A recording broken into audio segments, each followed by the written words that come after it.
Hi friends, మాకు Karnataka assembly చూసే chance దొరికింది. అది ఎలా అంటే కేఎస్టీడీసీ వెబ్సైట్లో పాసెస్ అవైలబుల్ ఉంటాయి. అది మనం చెక్ చేసుకొని బుక్ చేసుకోవాలా. మాకు అలా పాసెస్ దొరికాయి. సో సండే 11:30 బ్యాచ్కి దొరికింది. మేము వెళ్ళాము, చెక్ ఇన్ అయ్యేసి సో జస్ట్ ఎంటర్ అయ్యాము. చెకింగ్ అంతా చేస్తారు స్టార్టింగ్లో గేట్స్ దగ్గర. అవన్నీ కంప్లీట్ చేసుకొని లోపలికి ఎంటర్ అయ్యాము. ప్రతి బ్యాచ్కి ఒక గైడ్ అనేది అసైన్ చేస్తారు. ఒక గైడు, ఒక పోలీసు. గైడ్ ఫ్రంట్లో ఎక్స్ప్లెయిన్ చేస్తూ పోతూ ఉంటే పోలీస్ బ్యాక్ సైడ్ ఎవ్వరు ఎక్కడ ఆగకుండా చూసుకుంటూ వస్తారు. సో కర్ణాటకలో విధాన్ సౌధ అంటారు, మన ఆంధ్రాలో తెలంగాణలో అసెంబ్లీ అంటాము. సో మేము ఎంటర్ అయ్యాము. మాకు వచ్చిన గైడ్ ఇతను బాగా ఎక్స్ప్లెయిన్ చేస్తాడు. శ్రద్ధగా వినండి ఇంగ్లీష్లో. Have you heard of Nagara rebellion? Nagara is actually a place which is near Bangalore, which is towards the Shimoga side. Specifically, if I say the Shimoga Kundapura side or the Kollur side. Now there, after the war, that is the 4th Anglo-Mysore War, when the English took over the kingdom from Tipu Sultan and gave it to the Wadayars to rule, there were certain land reforms that changed. And during that time, the peasants had a lot of problem because 57% of the state's land had to be given back to the British as the fee for actually getting back the kingdom. The 57% is quite a huge money, right? Who are the people who bore the brunt? Common peasants. And with that became an uprising, and that uprising was called a rebellion. And that rebellion happened in 1830, and the Maharaja at that time, that was Mummadi Krishnaraj Wadayar, could not put down the rebellion. He requested British to come. So the British came, they stopped the rebellion, and in 1831 they thought the Wadayars or the Maharajas are not capable of ruling such a kingdom, so they took back the rule. And from 1831 until 1881 was the commissioners' rule, what they say. And one of the most beloved commissioners whom we have come across in Bangalore, anybody knows? Sir Mark Cubbon, in whose name today we call Cubbon Park. There's also a pete, there's also a road named after him. That's Cubbon. Yeah? So Mark Cubbon, who was also the commissioner of Coorg at that time. Now in 1881, there was a change of guard that happened. The Queen, that is the Queen Victoria, decided that they have to give back the kingdom to the Mysore Maharajas. This happened in 1860 to be more precise, but they waited for the then reigning king, the Jayachamarajendra Wadayar, the 10th, to become 18 years of age. I am speaking about this king. He became 18 years of age and the kingdom was given back to him. And when the kingdom was given back to him, that period that they call, or that phase, is what they call as the rendition. You would have heard the word rendition. Okay, but what I am trying to bring over here is not about the rendition as such, but what happened immediately after rendition. This Maharaja was a very progressive thinking Maharaja, and he constituted something called the Mysore Representative Assembly, which meant people could actually become a part of the governance. Right? Like today how you and me go and vote. That time, in the 1800s or 1881, when Britishers were still ruling the state of Mysore and the country at large, this Maharaja made it a point to involve people. Look at the kind of thinking that he had. And then his son, the next king who came in during his reign in 1907, this is Nalvadi Krishnaraj Wadayar, also called as a Saint King. Okay? To list out the things that he has done will take a lot of time. To just speak about it will take a lot of time. Some of the closest things that you can actually see, if you walk down this road, on the right side there's an engineering college. It's called the Textile Engineering College, the Silver Jubilee Krishnarajendra Wadayar Textile Engineering College. Thanks to him, he's the one who did it. And just opposite to that, there is also a college called UVCE, University Vishveshwaraya College of Engineering. Basically built in the name of the Diwan Vishveshwaraya. The statue is also there. Like that, many schools for girls, for co-ed, many of the first hospitals. If you go to the market, you can see Victoria Hospital. Just next to that is Vani Villas Hospital. Opposite to that, there is a Fort School. Behind that is a Fort School. Opposite to that, there's a girls' school. So many things have been done. And I was born in one of the first hospitals that he built over here in Bangalore, St. Martha's Hospital, which is down this road. Okay, so this person in 1907 during his reign was instrumental in getting something called the Mysore Representative Council. So what I'm trying to tell here is, even before India became a bicameral form of government, which had an upper house and a lower house, Karnataka had already done that by 1907. Aren't you feeling proud that you're in Karnataka? Are you staying or you're just visiting? Give a big hand to yourself. You're in the first state which became bicameral in India. Alright? So, what is actually the upper house and lower house? Upper house is nothing but people who are knowledge experts, people who are bureaucrats, experts in certain field. Like, for example, somebody is in a class and they want to be sent for an elocution or an essay writing competition. Everybody doesn't go unless everybody are competent in that. Somebody wants to represent the class in sports. There is one person who is good at the sport selected, right? Similarly, there are panchayat presidents, there are taluk officers, there are teachers, there are other officials who are actually a part of, who are actually a part of the legislative council, doctors, engineers, okay? And the legislative assembly are represented members. You have MLAs and MLCs from different wards who are represented by people as a part of the legislative assembly. Now, with this, what happened is, the Mysore state started becoming more prominent and there were a lot of discussions, that is the parliament sessions happening over there in Mysore. Okay, by then, after during the early 1900s, Britishers have already started moving towards Bangalore. But the parliamentary sessions happening in Mysore started growing out of space. First, it took place in something called the DC Crawford Hall, then the District Commissioner's office, and then it moved into Jagan Mohan Palace. Why? Because population was growing, concerns were there, they wanted more people to make the government more proper, and they wanted to ensure that people's problems were heard. So the number of people in the parliament itself started growing. Ministries grew, and eventually it came to Bangalore. First Tipu Sultan's palace, then the Puttanachetty town hall, then it moved to this premises over here, the reddish building. What do you call that? High Court. High Court. The other name for that is 18 Kacheri, 18 offices. And over there, they again ran out of space. That is when the MLAs and MLCs said, it's high time we have a building of our own. We can't keep running from pillar to post from different buildings which are rented premises. We need to have a permanent place. And with that thought, at that time, the Chief Minister, K.C. Reddy, agreed to have a premises, and the plan was laid out for a two-storied building. Okay? But the two-storied building eventually changed to a four-storied structure thanks to the second Chief Minister, elected first Chief Minister of the state of Mysore, Kengal Hanumanthaya. What you see over here is actually referred to as People's Palace. What you also see, engineers refer to it as grandeur in granite, and the Rashtrakavi Kuvempu called it poetry in stones. Yeah, it's that grand. So we are going into the People's Palace and listening to other stories which actually made this building possible. Shall we go? Yes. What we need to do is, we need to complete this in exactly 1 hour. Okay, so we need to do a little of brisk walking. There are certain places where I will stop and tell you a few things quickly. Photography, no. Okay, what you see here, these are not part of the original plan. They came recently. But what you see on top, here, these are all a part of the original plan and the original construction. What do you notice here, apart from the national emblem, the inverted lotus, which is our national flower? Do you notice grapes here?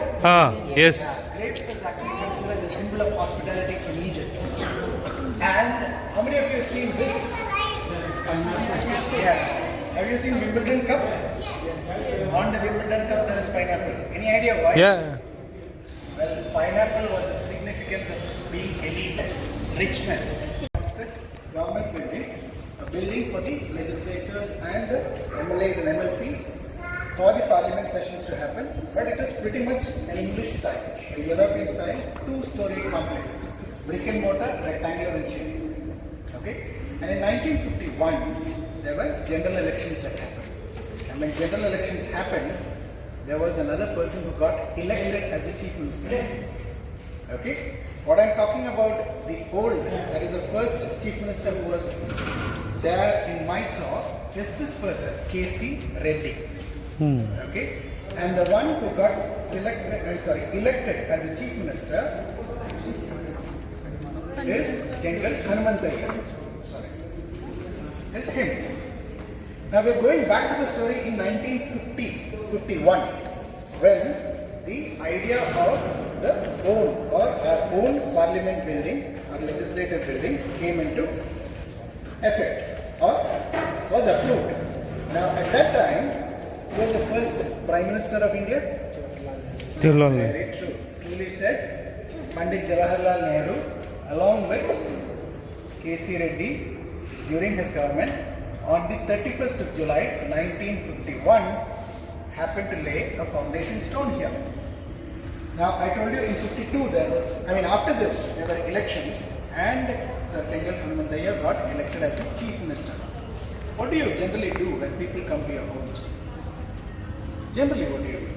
Serve them fresh. You serve them something great fresh, you are hospitable at home, and then you want to show the city around, right? What do you say? Hey, see, I've got a shopping mall here, I've got Lal Bagh, I've got Kabban Park, I've got Bannerghatta National Park. You show them the whole place. So to say, during Sir Kengal Hanumantayya's time, there was a foreign delegation, an international delegation who came to visit Bangalore. And during that visit, Sir Kengal Hanumantayya took them around the place. And amongst them, one of the delegates was a journalist, a Russian journalist, who said, Mr. Hanumantayya, sir, I like your place. I like Bangalore. It's quite beautiful. Right? But all your buildings are European. Don't you have anything of your own? What she meant was she couldn't see anything of Indian style of architecture. And that took Mr. Hanumantayya aback, took that statement so strongly that he came back to office and he changed the entire plan of the two-storied building to a four-storied complex, from a brick and mortar to a granite building, completely sourced from Karnataka, more to say from Bangalore. All these granites have been sourced from Magadi, Tuvarekere, Bannerghatta, all these places. Okay? And different colors of stones. You would probably be seeing it as one color, but during the night you will see a different color altogether, not just because of the lighting. Alright? So the entire landscape got changed. Now, the foundation stone was not laid here in this premises. If you would have noticed, from the point you entered to here, you actually came up a ramp. You climbed certain steps. You are already at a higher level. Alright? So the point where you're standing here to the point where you're looking down at the Attara Kacheri is at an elevation. So there were two very prominent people who said the premises of Vidhana Sudha, that is, the new legislative building, should be at a different premises, not where it was originally laid as a foundation. And one amongst them who very strongly looked at it and said was this. Who is this? Vishweshwar. Sure. Are you sure this is Vishweshwaraya? Pakka. Yeah. Yeah? What do you celebrate his birthday as? Engineering day. Very nice. Engineer's Day. You would have probably seen this Vishweshwaraya. Yeah. Great. Younger. So, along with Vishweshwaraya, who was actually the retired Divan, I would say at the time, there was another gentleman who made a remarkable difference to Bangalore. Dissenter? No. Who is this? No. How many Bangaloreans here? How many of you have seen the spring of Bangalore?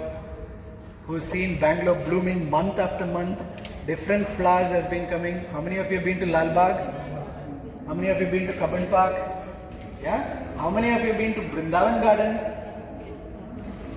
Oh, okay. Say thanks to this gentleman. His name is Gustav Hermann Krumbiegel, a German botanist, okay, who was actually in Baroda at that time, requested to come to Mysore on the behest of the Mysore Wadayar kings, beautified Vrindavan, then came to Lal Bagh, became the first horticulture director of the state of Mysore and Court, and then got into projects like the Lal Bagh, the Kabban Park, even to an extent certain buildings around over here. Janta Bazaar was one of the buildings that he designed. His last iconic project before his death was Rajghat.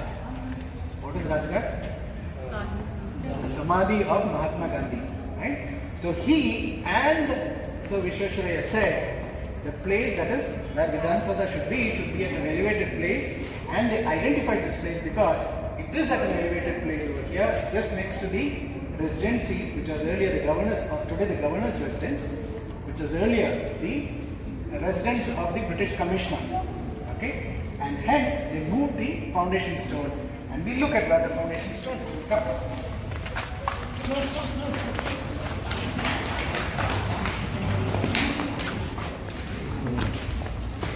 This is the foundation stone, the original stone that has been relocated. Okay? Yeah. We'll need to stand aside, we'll need to stand around the stone without covering it and take a photograph. Out side explain చేశాడు కదా, విన్నారు కదా. ఇప్పుడు just enter అయ్యాము first ఫ్లోర్కి. చూశారు కదా ఎలా ఉందో, ఇంద్రభవనం లాగా ఉంది. సో అలా చూసుకుంటా వెళ్తూ ఉంటే మాతో పాటు కుక్క కూడా వస్తుంది. అక్కడ స్ట్రీట్ డాగ్స్ 52 ఉన్నాయంట. వాటిని ఏమీ చేయరు. ఆ 52కి చాలా జాగ్రత్తగా చూసుకుంటున్నారు, వాటికి ఫుడ్ అన్నీ మొత్తం. ఇక్కడ చూశారు కదా, ఇది బ్లూ ప్రింట్ మన విధాన సౌధకి. ఇది శ్రీగంధంతో చేశారు మొత్తం. మీరు చూసేదంతా శ్రీగంధంతో చేసింది, అది మేడ్ ఇన్ బెంగళూరు. ఇది చూశారు కదా టూమ్స్, ఇవి పైన మనకు మిడిల్లో కనిపించేది, అవన్నీ floors. Please come this side. Excuse me, sir. This way. Just wait. Don't go back. Okay. Don't go back. Go stand there. Go stand there and experience the height level. 70 feet above the ground level. There's a reason. Come. Now you look at this point. You're standing right in front of the entrance of Attara Kacheri, and this is another entrance into the Legislative Assembly Hall. Alright? When the speaker sits over there, the speaker is actually looking down upon the seat in the High Court. The reason why it is actually done like this is every move, every construction over here has been done with a purpose. It is Mr. Kangal Hanumantaya's thought that colonialism is of the past and democracy is of the future. Right? So it's like looking down upon the British. That's the reason why it's built at such a height. The number of stairs from there has also got about 44 in number and about 233 in width. And then the reason why it's so high and it is at this level is by looking down upon colonialism. Nothing else. Okay? Come.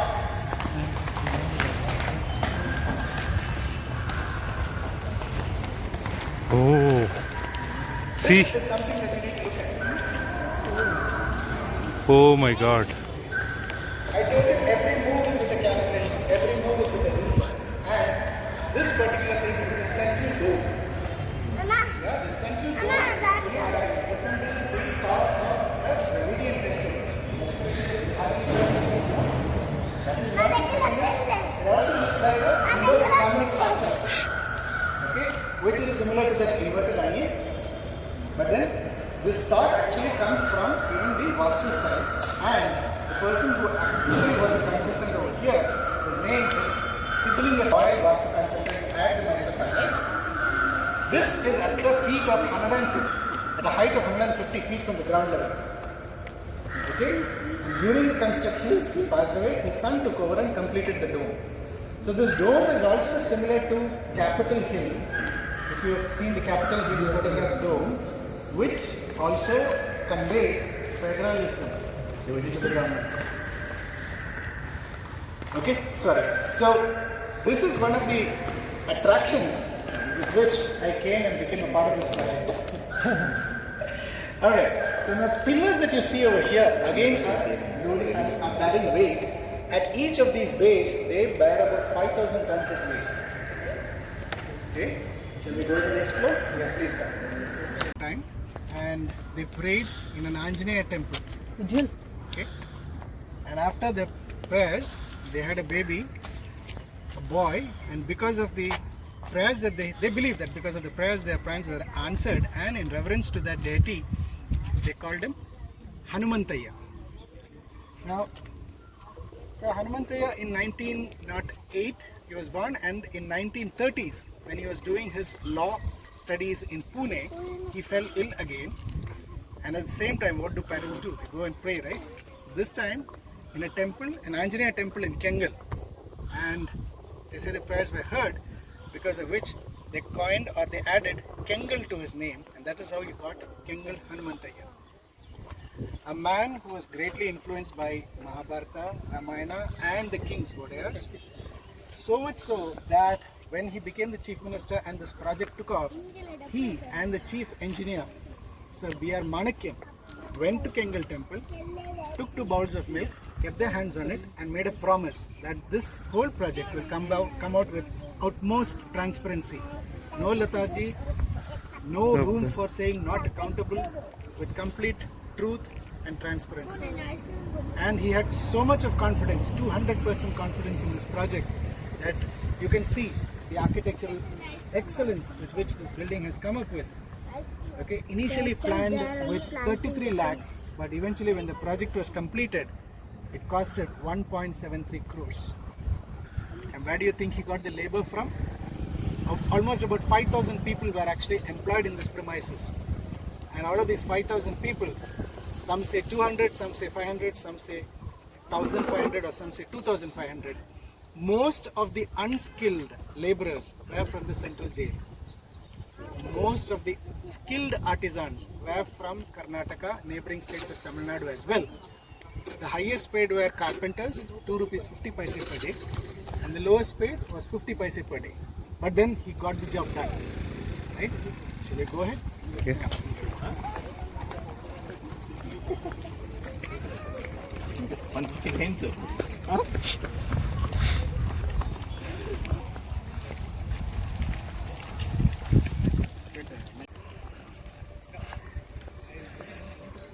Fleet of stairs. Yes. That takes you to legislature's house. So when the parliament session is happening here, MLAs and MLCs from all over the state, they come and stay in that premises. They come, attend the session and go back. And on top over here is the rose garden maintained by the horticulture department. Of course, there are no roses now. Okay, but then it's very similar to the Mughal gardens that has been planned in Delhi. Now the highlight over here is this particular writing from the main road, but what is written here is Dharmo Rakshati Rakshita in Sanskrit, and on top in Halaganada, Dharma Vanu Rakshipana, Dharma Rakshipudi. One who protects Dharma, Dharma protects them. Right? These again are from his thoughts of Ramayana Mahabharata, and quite a great of it that transparency is there in the governance that is actually happening here. And I told you about the architectural styles or the Indian values that he actually brought into this complex. You look at this particular window, it's actually the Rajputana style, the Jarokas. Okay? Even the corner ones. If you look on top over there, that ventilator looks like the Konark V. And on top of course the domes, they look like the temple domes, right? Dravidian style of architecture. Okay?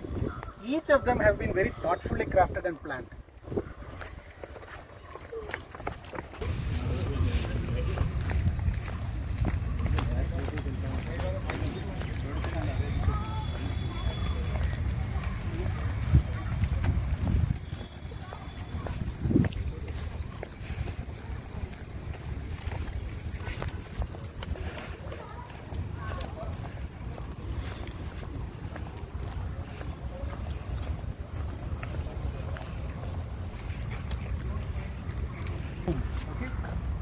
That ring is there, right? Is about 60 feet, and the height of the dome itself is about 30. And on the dome you see the national emblem, that is also 30. 30 feet. 30 feet plus 30 feet. In between there's a small area which is actually supposed to be for allowing visitors to see the panoramic view of Bangalore. But then for security reasons they stopped that. Okay, but what I'm trying to highlight is you can identify or you can see the architectural brilliance with which they've brought the structure here. Complete granite again. It's so imposing. It's so grand to look at, and he wanted that as a part. But then government somewhat pacified and said, leave it as it is. Main entrance is from that side, for the ministers. Western gate. Western gate. Initially it was eastern, then they changed it. Vastu in the change to western gate. So, coming to the end of this narrative, we have actually seen a 700 in length by 350 in width. Okay, a built-up reality space of 505505 square meters. Okay, sorry, square feet. Larger than Mysore Palace, larger than the Taj Mahal in terms of area.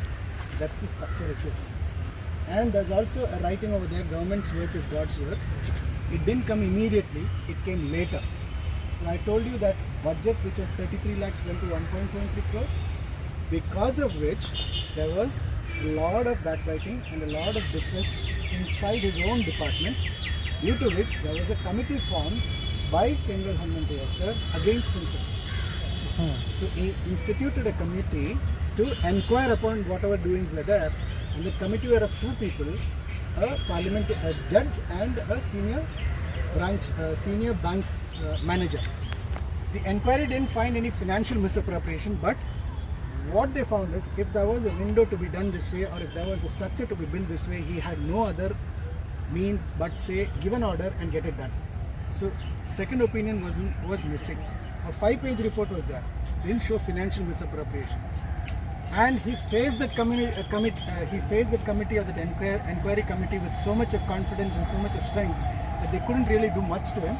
So he resigned as a mark of protest. Though he built this structure up, 95% to 99% was complete when this inquiry commission had happened. He resigned and went to the central ministry as a railways minister. So though it was supposed to be inaugurated on the day of Vijayadashmi in October 1956, it did get, and then 56 December it started functioning. So he never got to sit inside? He never got to sit even one day as a minister inside. That's the irony of this place. And that particular writing, government's work is God's work, came under a lot of controversy. They didn't want to install it there, but then they kept 7,500 rupees aside as a budget to put Satyameva Jayate.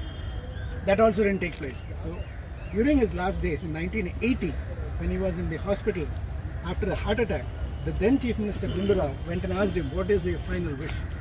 And he said, I want to see government's work as God's work back over there. And that is when this government's work as God's work came up over there. But look at his thought. From all his expeditions, all his visits throughout the country, he wanted to ensure that people are not inconvenienced. So the 5 pillars of democracy, if you really ask, the parliament, secretariat, the judiciary, the press, and we the people, are all accessible within 1 kilometer radius. If there is a decision taken over here, the secretariat itself is over here. Execution happens over here in the same premises. You don't have to take a file and go run to different places. The judiciary right opposite, and the press is also next to it. Executive, Raj Bhavan is just next compound. So look at the thought that went into this gentleman and see what he's given Karnataka. Today we call the symbol of Bangalore the symbol of Karnataka. With that, ladies and gentlemen, I'd like to thank you for the patience listening. చూశారు కదా కర్ణాటక విధాన సౌధ చరిత్ర. So return వెళ్ళేటప్పుడు అన్ని names check చేస్తారు, మళ్ళీ out సైడ్కి వెళ్తున్నారా లేదా అని. ప్లీజ్ నచ్చితే లైక్ చేయండి, షేర్ చేయండి.